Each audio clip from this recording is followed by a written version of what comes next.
What does Nigel Farage want? If he was a character in a movie, what would his end goal be? Well, what he wants changes depending on who you ask and when you ask it. Farage likes to live off the idea that he's a man of the people, but in truth, having left school, he got a job in the City of London.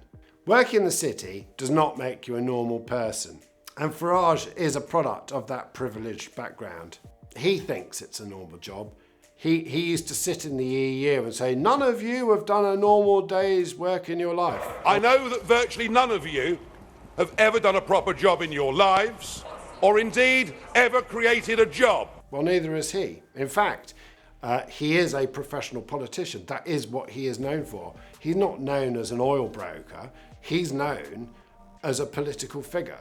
So for Farage to pretend that he's not a politician is utter nonsense. Back in the 90s and 2000s, UKIP was a sort of fringe lunatic movement, akin in some ways to the monster raving loony party, but the looniness of the monster raving loony party has some sanity. UKIP was a joke that didn't realise it was a joke.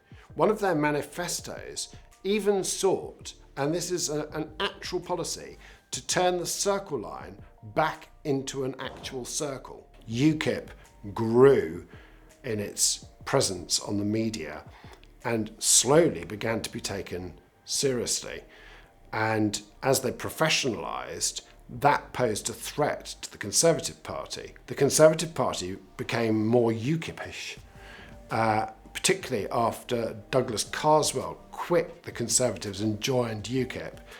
There was a mood that maybe Euroscepticism was something. It was something that mattered to people. And it turned eventually into demands for an EU referendum. But it was never really about the EU. It was about that discontent. From the moment that the Brexiters won the EU referendum, the clock was ticking on Nigel Farage's political career. He did step down as leader and he did try to distance himself from it and he did try to move into something else, but he was sort of trapped in a model of his own making. As Brexit failed to happen over the next 4 years, Farage initially tried to find himself a different career and clearly saw his future in the United States. He sucked up to Donald Trump. In fact, Farage's continued backside kissing of Mr. Trump on Twitter over the past few years has been quite something to behold. But it didn't quite work out for him. He wasn't offered a gig on Fox. He wasn't offered a big job in Trump's administration. And so he was forced to return to the UK and eventually became an LBC broadcaster. But the lack of an actual purpose in his life led him eventually to create the Brexit Party. The Brexit Party was a very weird coalition of forces. Back in June 2019, the Brexit Party announced that it would be inviting applications from ordinary people to become members of Parliament. All you had to do was to go online, fill in a form, pay £100, non-refundable, and you would be considered to be a prospective parliamentary candidate in any upcoming election. We know, because it was reported in the Daily Telegraph, that at least 3,000 people had done that by June 2019. I myself applied through that process and filled in the form, which was a series of random, slightly odd questions and then a demand for your payment details. How much the Brexit Party raised that way, we don't know. But I do know that there were a lot of disappointed takers because as I wrote about the Brexit Party over the following months, I received dozens of emails from disaffected people who had filled in and felt conned by that process. As for the European Parliament, well, Farage did get a very large number of MEPs during the 2019 European Union parliamentary elections. What's interesting about that group of people is that collectively they made up the wealthiest MEPs in the entire European Union Parliament.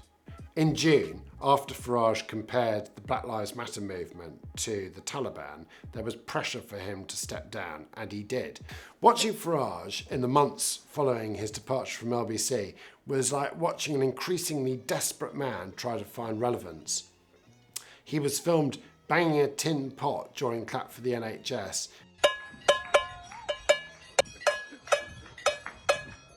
and he made a lot of rather peculiar statements on Twitter. Eventually, he clearly decided to fall back on what he was best at. What he was best at was at pointing at foreigners and making people upset about them. So he started setting off down to the Kentish coastline, a bit like a rogue member of Dad's army, and pointing at migrant boats coming over. Once again, he wasn't actually doing anything useful, he was just whipping up hatred.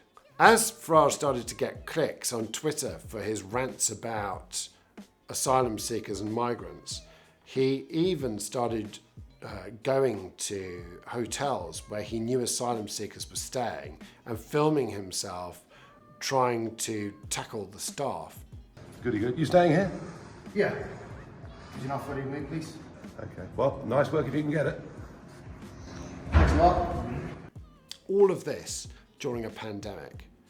And what's very noticeable about that footage is that Farage is driven everywhere in an expensive looking chauffeur-driven limousine, like any normal man of the people.